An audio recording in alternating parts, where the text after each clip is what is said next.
I don't know if I'm waiting for the screen. There it is. أعوذ بالله من الشيطان الرجيم بسم الله الرحمن الرحيم والصلاة والسلام على رسول الله وعلى آله وأصحابه أجمعين رب اشرح لي صدري ويسر لي أمري واحلل عقدة من لساني يفقهوا قولي أما بعد. We begin by praising Allah Azza wa Jal, Lord of the Alameen, which is mankind, jinn, everything that exists, and we bear witness that Muhammad sallallahu alayhi wa sallam is his slave and his messenger. My dear brothers and sisters in Islam, Assalamu alaikum wa rahmatullahi wa barakatuh. Alhamdulillah, we're doing the family unit series. Fortunately, Sheikh Shady had to apologize today, so my unfortunate talk got pushed up to week 2. But maybe that's a good thing.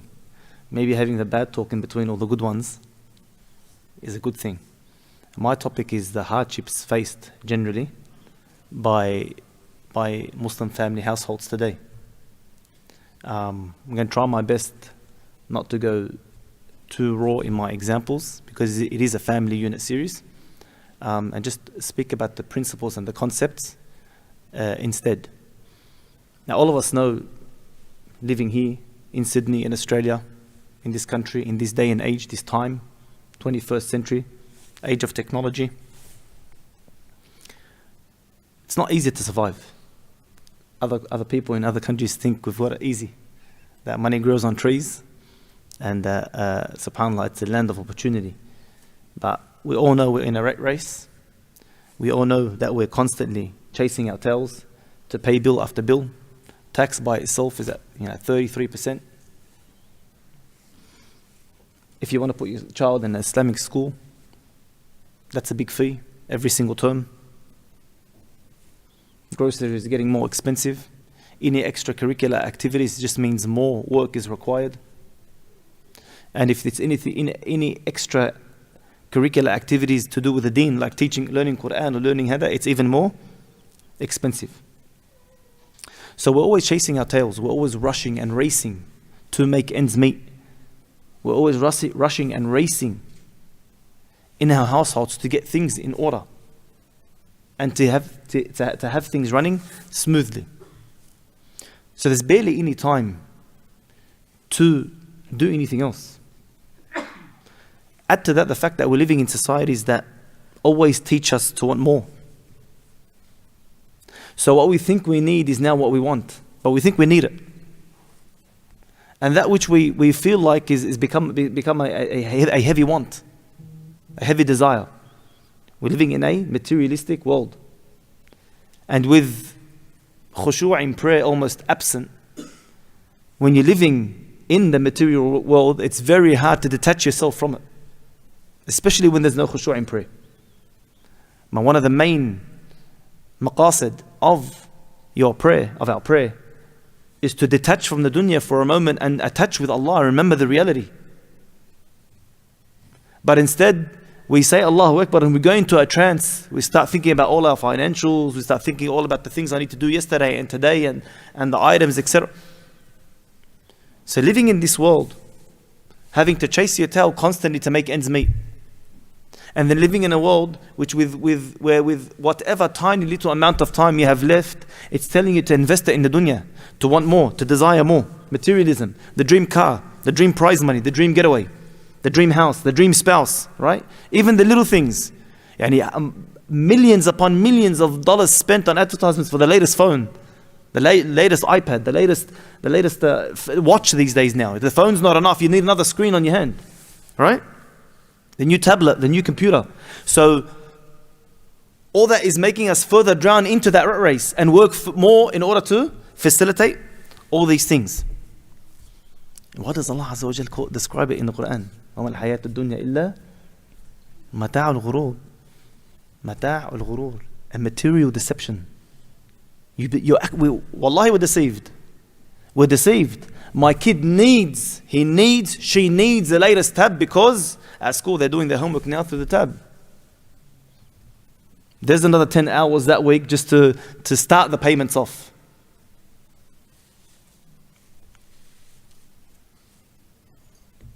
And it's a deception.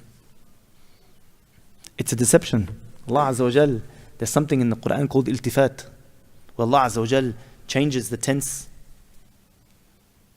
in order to give us a severe message, right? There's also in the Quran sometimes when it goes outside of its natural progression. So Allah Azza wa Jalla in the Quran, there's something called in the English language juxtaposition. Juxtaposition. That's when you get some things that are extreme opposites and you put them right beside each other, so it's very clear the difference between them. Right? And Allah, the Quran is full with this, right? Every time He mentions the believers, mentions the disbelievers, mentions paradise, mentions hellfire, mentions the successful, mentions the losers. And it's constantly like this. In the verse where Allah Azza wa Jalla, He says, Ya ayyuha alladhina amanu. Oh no, sorry. Kullu nafsin dha'iqatul maut. Every soul shall taste death. وَإِنَّمَا تُوَفَّوْنَ أُجُورَكُمْ يَوْمَ الْقِيَامَةِ. And every single one of us will be paid in full exactly what we deserve, what we earned, with these two hands. فَمَنْ زُحْزِحَ عَنِ النَّارِ وَأُدْخِلَ الْجَنَّةِ فَقَدْ فَازَ. Whoever is removed from hellfire and makes it into paradise, then indeed he is successful, she is successful. Now normally, we said the Quran goes juxtaposition, it goes to the opposite. So normally it should speak about the losers. Now it's talking about the successful ones, the ones who succeeded. It should speak about the losers. Instead, Allah Azza wa Jalla says, وَمَا الْحَيَاةُ الدُّنْيَا إِلَّا مَتَاعَ الْغُرُورِ. And this life is nothing but a material deception. Why? Why did Allah change the whole style of the Quran here?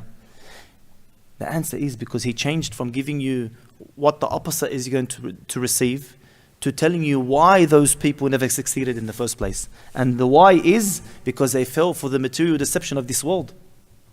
They chased their tails thinking that their work and their extra hours and their sacrificing of their families and their deen in order to achieve that extra money was what was going to bring them success, was what was going to bring them happiness, that was what was going to bring them comfort in this life. Brothers and sisters, bear with me. I'm going through a progression. I'm getting to a major point. My dear brothers and sisters in Islam, the ones who fall for this material deception, wallahi, it damages our iman. It damages our iman. It corrupts our mindset. It warps our goals, our literal purpose in this life. It twists it.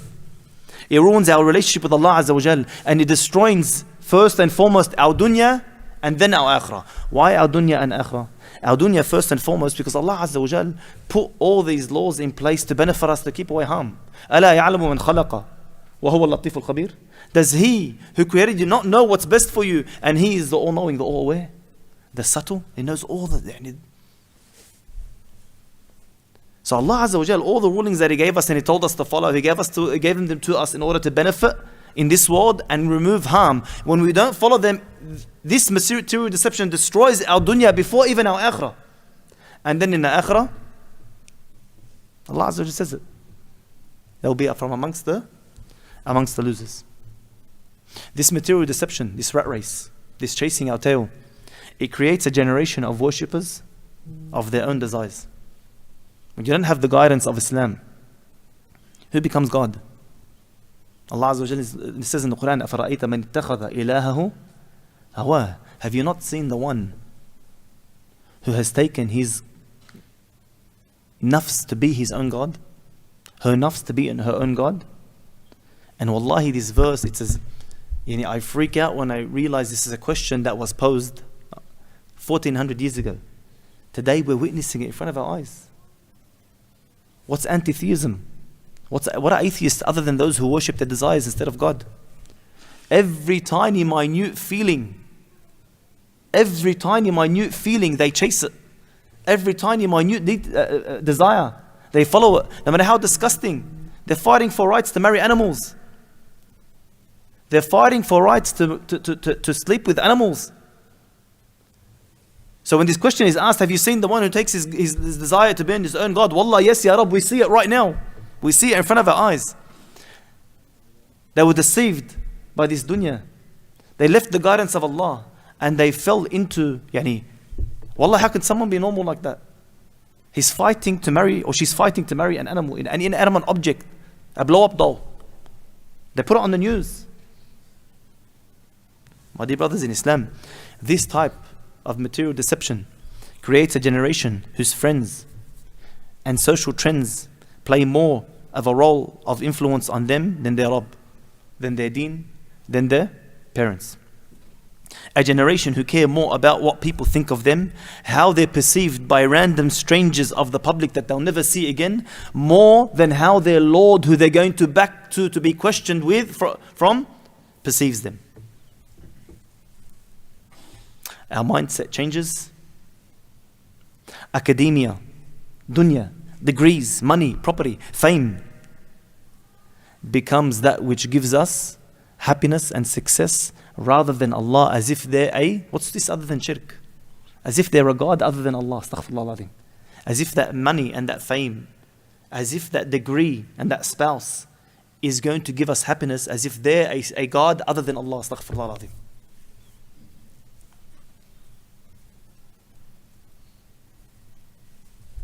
And all of this is innate within us. Allah's created us with it, but He gave us the guidelines. Allah says that in the Quran, وَتُحِبُّونَ الْمَالَ حُبًّا جَمَّا. You love wealth with great ferocity, with violence, you'll kill for it. And when we give in to that nafs, and we put fuel on that fire, good luck getting it under control after that. My dear brothers and sisters in Islam, what am I trying to get to? I'm leading down a very, very dangerous progression. The only way to combat this, to protect oneself, to remain on the right path, is through the way Allah Himself, the Creator, the only one who can change our situation in the first place, told us how to. That's the only way. Allah's telling you, the Creator, the only one who can change the situation of mankind, is telling you, do this and I'll change your situation. If you have an eon of Iman, then you realize there's no other way to receive that guidance and be protected other than following that way. One of the main things that Allah Azza wa Jal tells us to combat this is by seeking knowledge, by learning, by understanding, by contemplating, by internalizing that which Allah Azza wa Jal sent us of Quran and Sunnah, of guidelines and principles, by correcting the mindset, recalibrating our perspective, utilizing the principles of the Quran and the Sunnah to govern our thought process, to allow us to make the right decisions and to live a happy and healthy life. This in turn builds our Iman because we're on the truth. And when our Iman is strengthened, it becomes easier to do our ibadah. And what's ibadah? Literally the purpose of our lives. So seeking knowledge, it's become a cliche. Sometimes I'm embarrassed to say it. We've reached the level that we undermine the rulings of Allah. We undermine the sunnah of Rasulullah, the advice of our Rabb and our Prophet. We undermine it so much that it's like, seeking knowledge, man, that's for kids. I feel embarrassed when I say it. I feel like a broken radio that keeps repeating itself. But Allah is telling us, wallahi, good luck, go find, astaghfirullah, another God, but there's no way you're going to come to guidance other through this. So environment is the first one. As much of a cliche it may sound, seeking knowledge. The second one is the environment. The gatherings of Jannah. The halaqat, the classes, the reminders. The house of Allah. If someone came over to my house, I'll host him to the best of my ability. Do you think you're going to enter into Allah's house and He's not going to host you? You're not going to leave here with some massive benefit that you could never receive in this dunya, even if you tried for the rest of your life? My dear brothers and sisters in Islam, isn't it a sign of the Day of Judgment when our mosques become huge and beautiful but empty? The destruction of the deen, the ending of this deen, till there's no one on this earth that's saying La ilaha illallah. Isn't this just a sign, just like one of those? This environment, this is where the men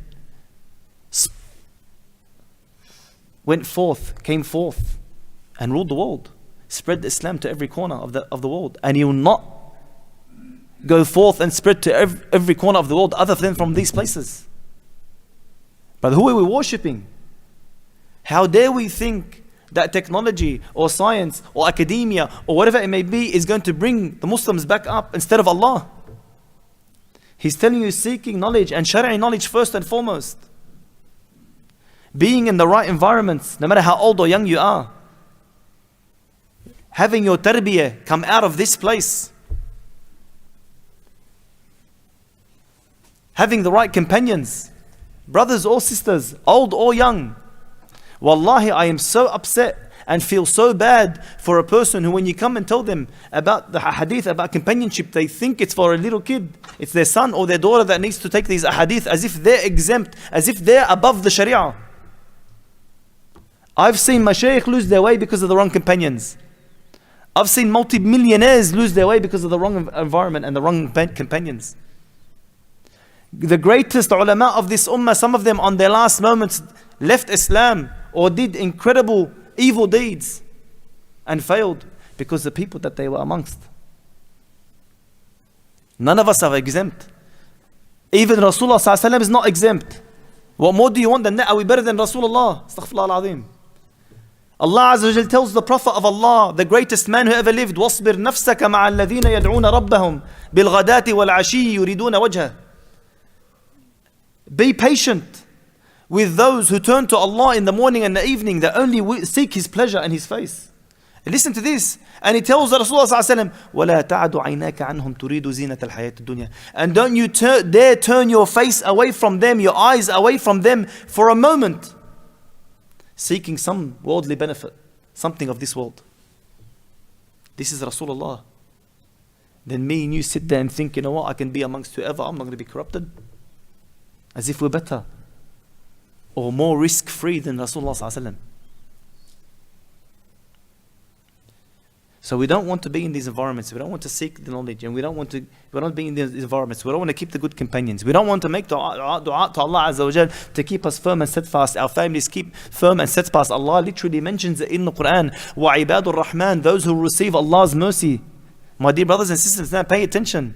Those who will receive Allah's mercy, Allah literally linked them with Him, and not to His attribute of Allah or Ar-Rabb, Ar-Rahman, وَعِبَادُ الرَّحْمَنِ. What was the condition? الَّذِينَ يَقُولُونَ رَبَّنَا هَبْ لَنَا مِنْ أَزْوَاجِنَا وَذُرِّيَّاتِنَا قُرَّةَ أَعْيُنٍ وَاجْعَلْنَا لِلْمُتَّقِينَ إِمَامًا. Allah is saying that if you want Allah's mercy, if you want to be classified first as a abd, acknowledged by Allah as His servant, and to receive His ultimate mercy, then you have to be calling upon Allah and begging that He guides you and your family, and He makes Him a pleasure to your eyes, and He makes you a leader for the believers and the righteous. This is the way, my dear brothers and sisters in Islam. This is the only way to attain Allah's barakah, to attain the guidance of Allah Azza wa Jal, the protection of Allah Azza wa Jal from all these things. This is what grounds us. This is what solidifies us, makes us firm in the face of adversity. This is the difference between a tree that is firmly rooted in the ground to the point where any storm, no matter how high speed the wind strikes this tree, it is so firmly rooted in the ground, it's unshakable, it's immovable.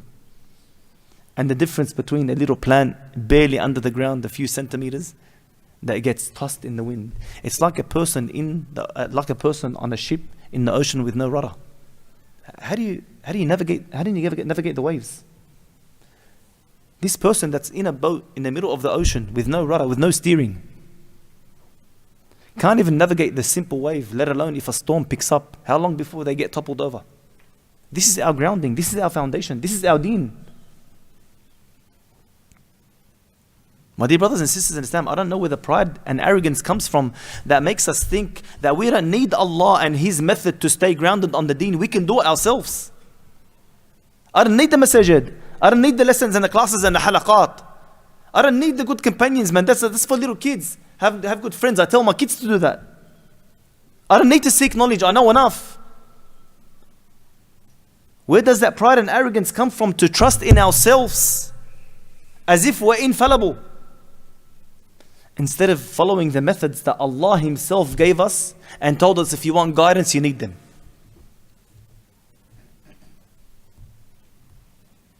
So put the two together so far. The rat race, barely any time for anything, living in a society of materialism, living in a society extremely atheistic in nature, while not being rooted in the ground, not having knowledge, not being in the right environments, not having good companionship, not making dua for Allah to protect you and your family. It's a recipe for disaster. At least if they were rooted in the ground and then they were in this society, maybe they have a chance. Maybe those roots, those firmly grounded roots in the ground, maybe that will keep them strong. But without both, I haven't even got to the worst part yet. We're going to bring someone into the mix. These types of people who have been deceived by the material dunya and are not grounded in their knowledge and in their environment and their companionship, don't they need to get married? How's their marriage going to look like? Why is their marriage important? Because it's going to come from marriage. Children. So the father from this environment doesn't marry a woman for deen because he's not on deen. Right? The man doesn't marry a woman on deen, even though the Prophet ﷺ explicitly told him, take the one with deen. Right? And the mother, the girl, the woman, her guardian, her father doesn't give her someone on deen because he's not on deen himself. Because he betrayed the trust that Allah gave him. What's he a protector for if he didn't protect her in the man that she marries? So that he doesn't destroy her dunya and akhirah. That's not a protector, that's a destroyer. How do you think the relationship is going to be? If he starts off in haram, and usually these types of people that have backgrounds, that have a history of things they've done, usually when they're not on the deen, even in the marriage process itself, it doesn't happen Islamically. So what happens when it doesn't happen Islamically? Everything has wisdoms. When it doesn't happen Islamically, they're not thinking straight. They're saying things and doing things that are making them attached to each other and fall in love with each other, so that logic goes out the door, iman goes out the door. They're no longer thinking straight. Uqsum billah, I have done katb kitab, and as I'm writing, I know within a week or two or a month or two, I'm coming to do the divorce. But what do? Khalas, they fell in love. No more brain, no more understanding, no more logic. So if it starts off like that, how do you think the marriage is going to go after that? The relationship, how's it going to be? The household, the environment, how's it going to be? She's always on social media, on her shows. He's always at work or with the boys. They don't speak with each other or interact with each other according to the deen. Their lifestyles are so far away from how the Creator asked them to do that you don't even know if they're Muslim. The roles of the mother and the father are completely out the door. The husband and wife are completely out the door. And Allah put those roles specifically to protect the family unit, because if the family unit isn't protected, wallahi, the entire community comes crumbling down.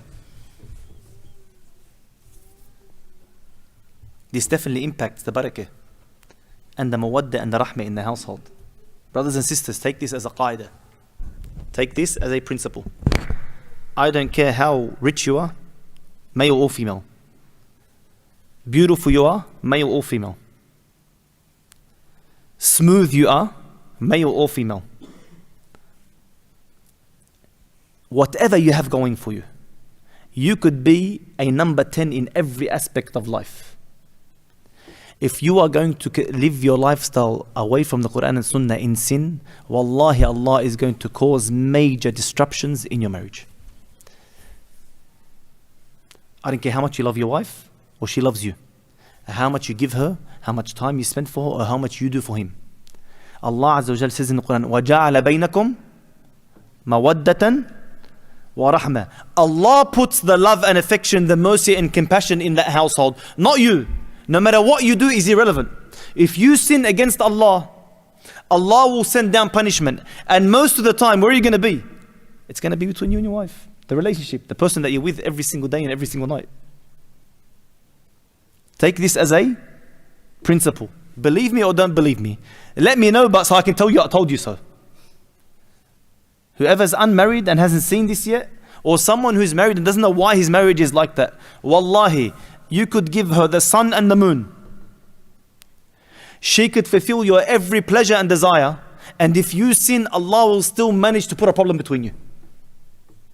The ulama, they used to say, I used to leave in the morning to work and disobey Allah, only to find that returned to me by the way my dabba, my horse or my camel or my donkey acts up on the way home, or by the way my wife invites me and he hasn't even got into the house yet. Just by the way she opened the door, he knows that's it for him. So we're talking about the family unit, yeah? If Allah is causing problems between the husband and wife, is there going to be a stable family unit? No way. No way. You know, subhanAllah, there's an amazing story by Imam al-Dhahabi. Imam al-Dhahabi is one of our great scholars of the 8th century, yeah? Imam al-Dhahabi was the one who wrote that 20-volume, 30-volume Siyar A'lam al-Nubala, the stories of the greatest of our scholars and even from the Sahaba in our history. 30 volumes, 20 to 30 volumes. I've got it at home, subhanAllah, but it's so big I don't even know where the beginning and end of it is. And in that Siyar A'lam al-Nubala, he writes a bit about his own story and his own journey. There's a specific portion to do with the family unit and marriage and this topic that we're speaking about now, where he mentions that when it was time for him to get married, he said, I knew I wasn't the most handsome guy. I knew I wasn't the man with the highest lineage. I knew I wasn't the most, rich or well-off, wealthy man. And generally, the Prophet ﷺ said, generally people marry for 4 things, right? Beauty, or wealth, status, lineage, yeah? Or deen. And the Prophet ﷺ said, take the one with deen and you literally save your hands from destruction. Same thing for the female. Marry the one with deen and akhlaq, character, right? And even though our entire deen is character, there's an emphasis on doubling down, make sure you check the character, right? So he said, when I came time for marriage, I knew those 3 out of those 4 things I didn't have. I wasn't the highest lineage, I wasn't wealthy at all, and I wasn't the best looking. But because of my deen, because of my ilm, because Allah gave me such a high level of taqwa and a high level of knowledge, I was able to choose from any woman that I wanted. So, he said, I chose the best of each category. He goes, I married a woman who was the best in her deen and character that I could find. The best, the highest in lineage, the wealthiest from her family, and the highest in lineage. So he married way beyond his level. A few years into the marriage, his wife approaches him and tells him, oh my husband, I need to tell you something. He goes, what is it? She goes, after these few years of marriage we've spent together, I can safely say with conviction that both of us are going to make it straight to Jannah. So why is that, my wife? She said, look, you were blessed that Allah allowed you to marry me. Like I'm way above you in all levels. Alright? But through your taqwa and your iman and your righteousness, you treated me so well that you sufficed me for all the deficiencies in the other things.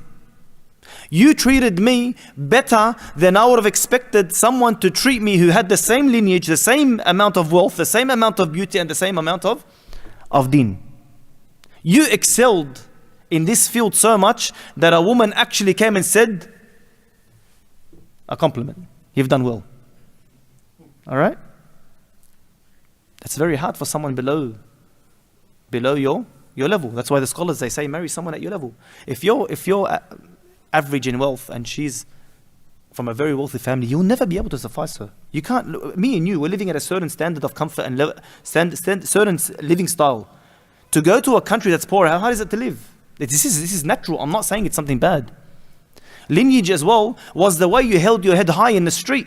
So now that she's married someone who's below her in lineage, she's not looked at the same outside amongst her family members. When her children are born, they're not held in the same esteem. You're from a different lineage, from a lower lineage. So even though she faced all these tribulations and beauty as well, come on man, you assess other people's beauty or ugliness depending on yours. So the higher yours is, you'll still manage to find.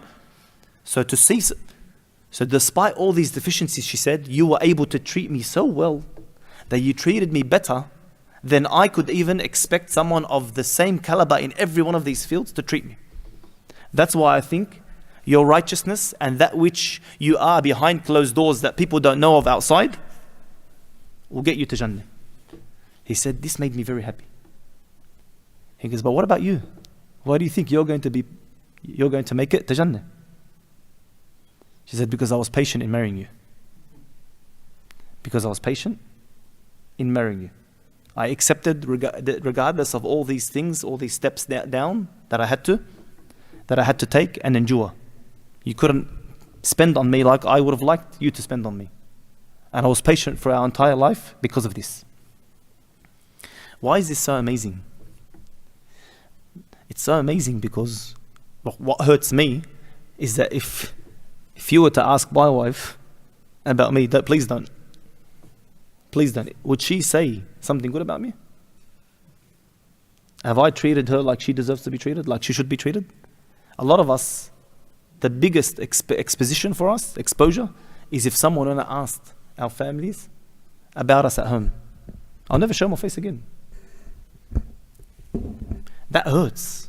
But look at the glowing compliment, the shahada, the testimony that he received from his wife. So that's one part of it. But what's amazing is that the things we think make a good marriage and a stable household, the things we seek today, is what's destroying it. And the things we think will destroy it, look at Imam al-Dhahabi. He didn't have the wealth. He didn't have the beauty. He didn't have he wasn't a smooth talker. He didn't have He didn't have the status in lineage amongst the people. But look at how well his marriage was going. His wife literally believes he's going to make it to Jannah. Because the best of you are those who are best to their families and their wives. So it shows you that it's only through the deen, it's only through Allah placing barakah and placing وَجَعَلَ بَيْنَكُمْ مَوَدَّ وَرَحْمَةً, that love and affection and that mercy and compassion between one another, that's going to make it survive. So back to our progression. Society, the rat race, barely any time for anything, struggling to make ends meet, a society filled with materialism, wanting more, dunya, a society filled with atheism and denying the Rabb and trying to chase every pleasure in this world. Add to that the fact that knowledge is extremely lacking. Any type of good environment, any type of good companionship, any type of dua, any type of barakah and guidance from Allah is completely absent. Now these two people that are drowning in this type of situation are marrying each other and they're having children. What's going to happen to the children? How are they going to grow up? Has anyone realized what I'm doing here? It's a never-ending cycle.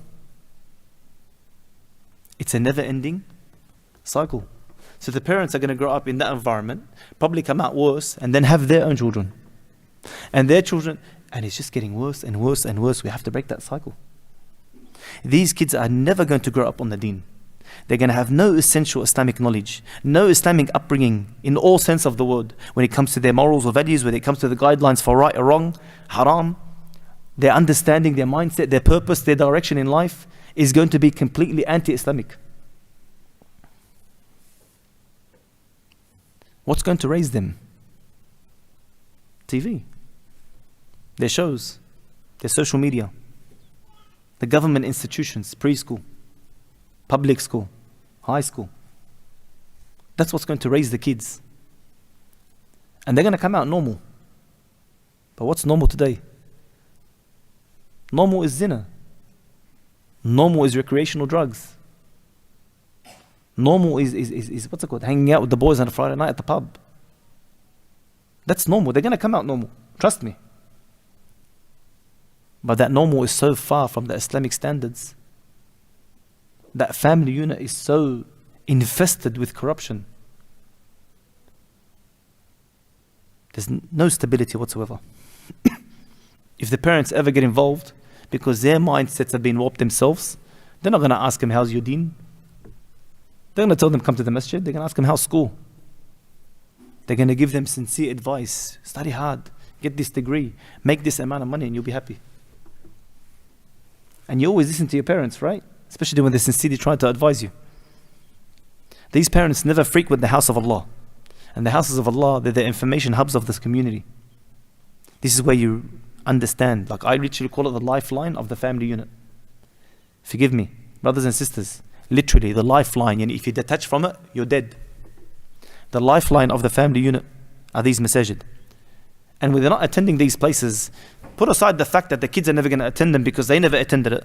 But look at the fact that if you don't attend these places, you don't really understand what's happening out there in the community. Even if you have an idea, you don't know what it means in the Islamic perspective. How bad is it? To what extent is it spreading? How detrimental is it to my kids? Homosexuality. They've put their curriculums in preschools. If I'm not coming to the hub of the lifeline of the community and finding out what's happening and finding out what I need to do to counter it, not only am I never going to speak about it to my kids because I'm unaware of it in the first place, but even if my kid actually finds enough trust to come to me and ask me about it, I'll never know how to respond. And in a kid, when you don't respond to them and don't give them a sufficient answer, what do? They ask someone else. It's not a if, it's a matter of when. So this kid grows up with no real foundation in Islam, no real guidance in life, no real source to go back to when in question, because he's not linked to the masajid, he's not linked to the mashayikh, right? They were never linked to the safe haven of the Muslim family in a society that's filled with sin is the least of our worries. The amount of exposure to shirk and kufr, denying Allah, the misconceptions that are out there, the arguments made against God that are out there, the 9-year-olds that are stopping me on the steps of the UMA telling me the apostate prophet said X, Y, and Z, and I'm starting to have doubts. 9 years old.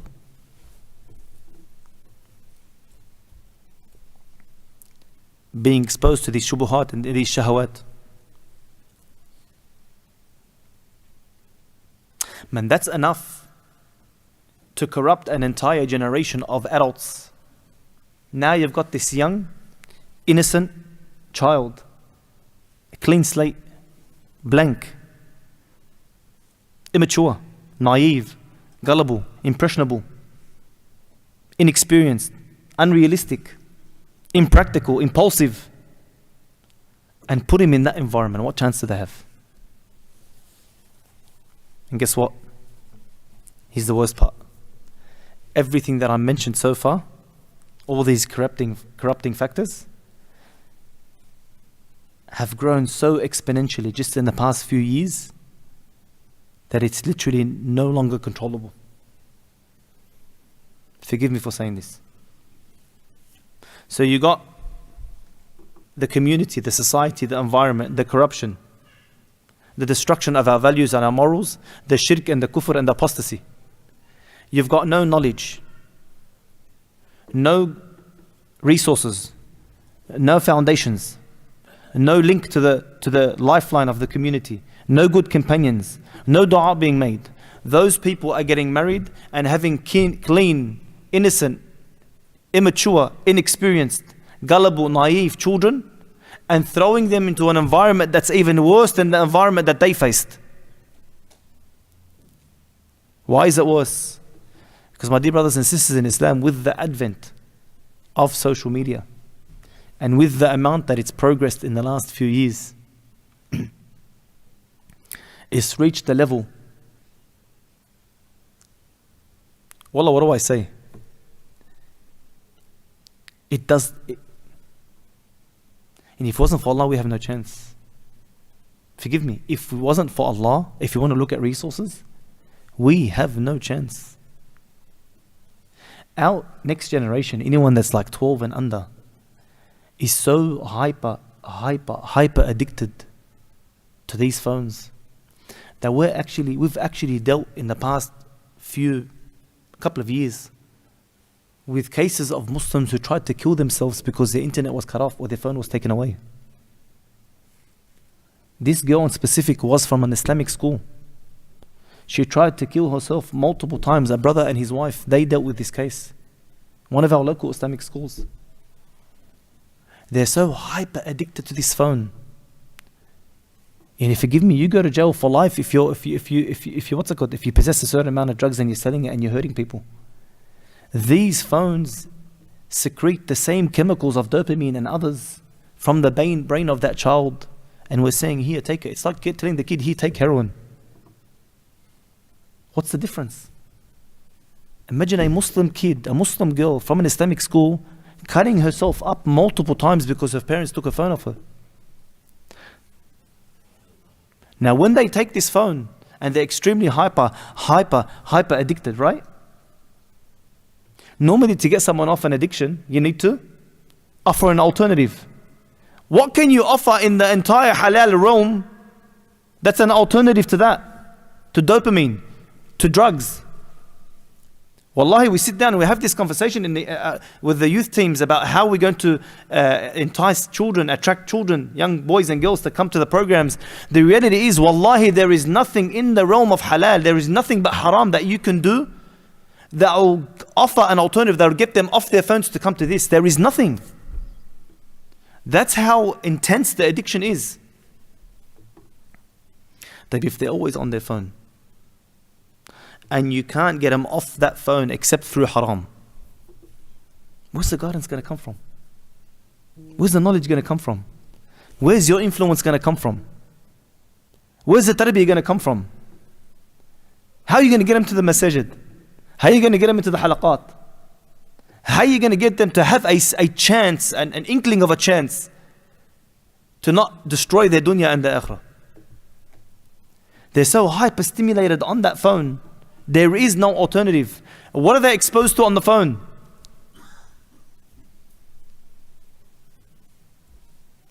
Every single show, every single cartoon, every single movie, every single channel on every single social media platform, I guarantee you, I challenge you to bring me one of them and I won't show you somehow it links back to atheism. So these young kids whose parents are completely corrupt and have no knowledge, and who they themselves have no knowledge and have been brought up in a completely secular, anti-theistic environment, are thrown in a world which is pushing nothing but kufr, nothing but apostasy, nothing but shahawat and shubuhat, and we expect them to come out guided. How? Where's guidance going to come from? That hyper addiction and that hyper stimulation that offers no alternative. Couple that with hyper exposure to what? Shahawat and shubuhat. Why do you think the whole world is so hyper sexualized? What do you think kids are speaking about in schools today?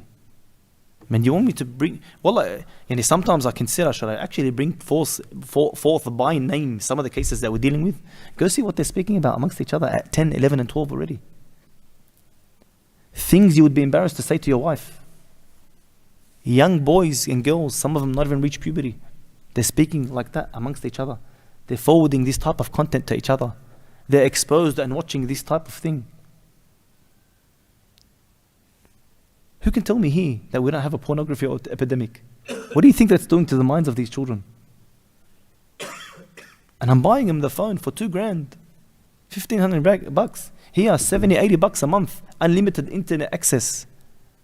Download whatever app you want. I trust you. What a disgusting trader. Allah gave you, entrusted you. You're the child's protector. You're the child's protector. Yawm al-Qiyamah, Allah is going to ask you, did you protect him or her or not? That mother and that father, كلكم راع وكلكم مسؤول عن رعيته. Every single one of you is a shepherd, and you're responsible for your flock, man and woman, mother and father, older sibling to the younger ones. We're all going to be held accountable for those who are under us. How dare you hook them up to this hyper addiction? How dare you expose them to this content? How dare you stimulate them to the extent where nothing of my deen, of my guidance could reach them? How dare you hypersexualize them to the extent, brothers and sisters, look, forget us for a second. Allah Himself is jealous over His ard, His creation. But one of the companions stood up and he actually spoke back to Rasulullah ﷺ and against the wahi. And Allah affirmed his stance.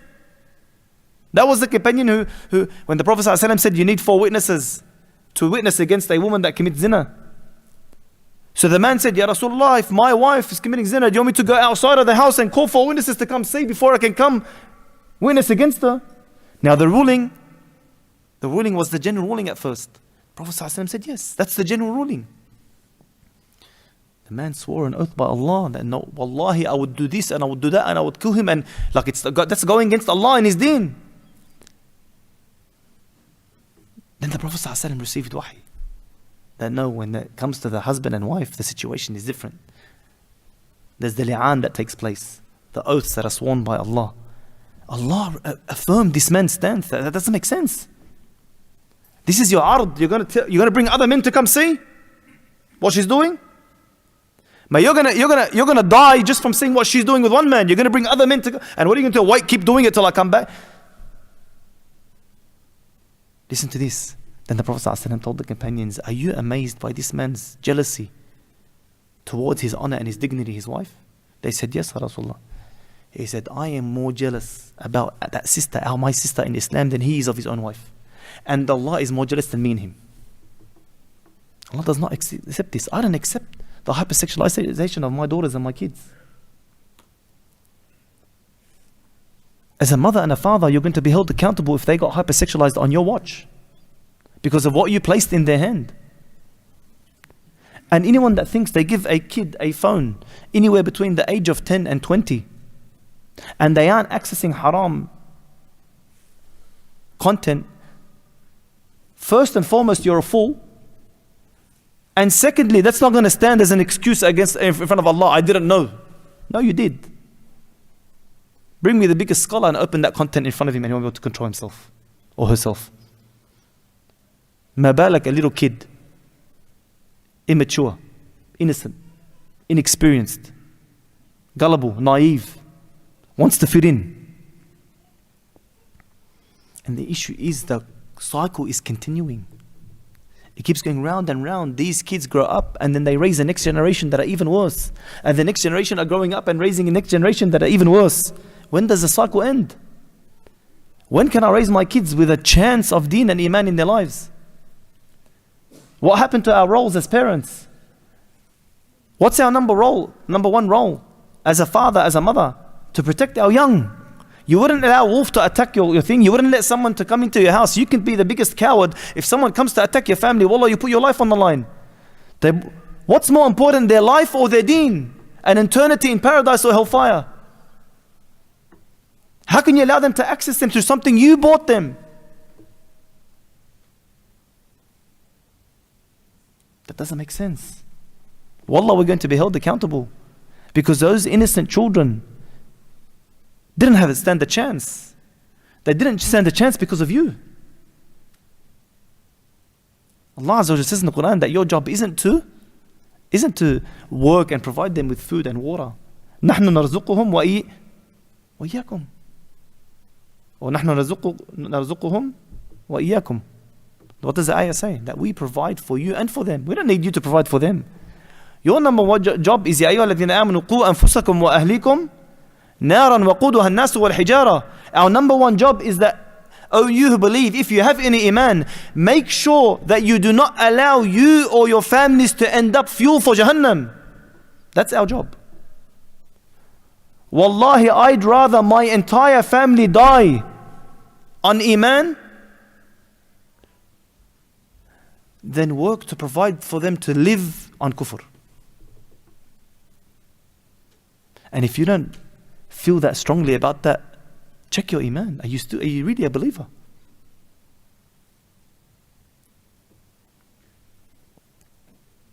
This is our job, my dear brothers and sisters in Islam. And this is extremely detrimental. This is extremely important. This is absolutely necessary. Why? Because if the family unit falls apart, the whole community falls apart. Even if me and you are raising our kids right, if the rest of the community are corrupt, man, our kids, they're going to grow up. Where they're going to live? Amongst who? Who they're going to marry? Who they're going to interact with? Who they're going to work with? Who are their kids going to play with? The rest of the community.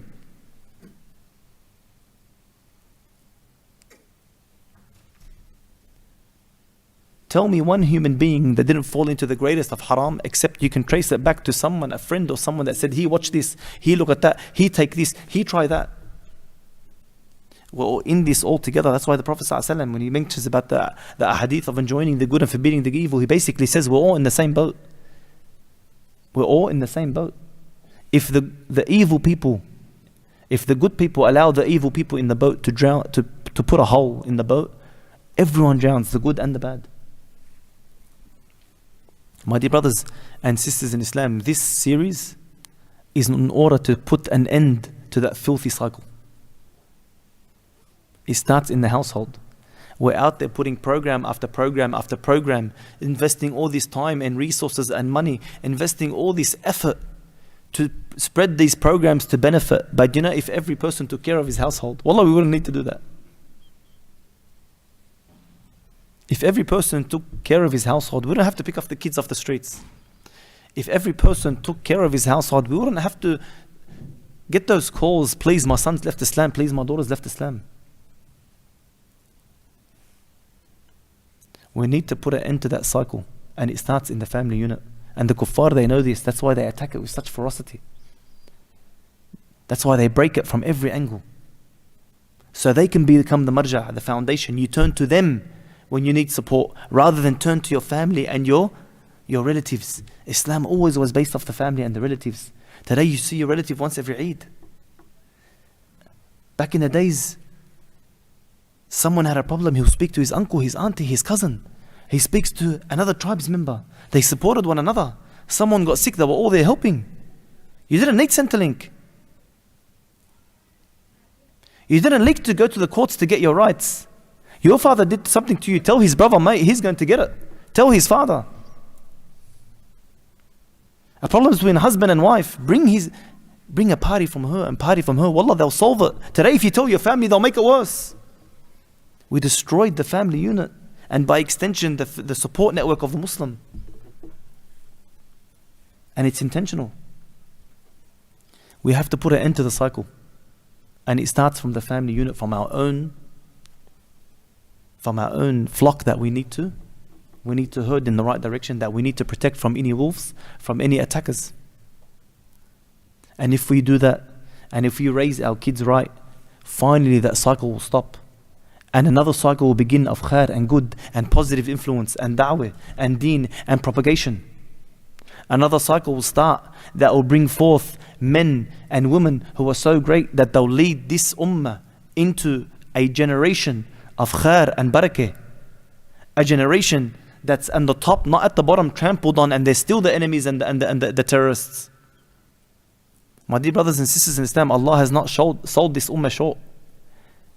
Allah is not unfair. He is the most just. He has not sold this ummah short. We have within our ummah all the funding, all the resources, all the manpower, all the woman power, everything we require of skill and talent, of knowledge and information, of resources to rise to the top.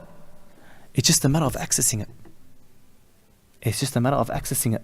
And you can't access it just like you can't access the oil under the ground, that precious commodity under the ground, unless you dig deep, unless you employ effort and time and technology and deep to pull it out. Similarly, in our youth, in our next generation, that are covered up, not with corruption and haram and shubuhat and shahawat, you're not going to get the greatness out until you dig, until you invest in them. That's why in order to change this cycle, it starts with the family. I ask Allah Azza wa Jal that He makes us of those who hear what is being said and apply the best of it. I ask Allah Azza wa Jal to make us of those who can end that cycle and start a cycle of khair. I ask Allah Azza wa Jal that He protects us and guides us and our children on Iman and Islam. And I ask Allah Azza wa Jal that we can be of those who defend and protect and propagate this deen. آمين. جزاك الله خيرا. سبحانك اللهم وبحمدك. نشهد أن لا إله إلا أنت نستغفرك.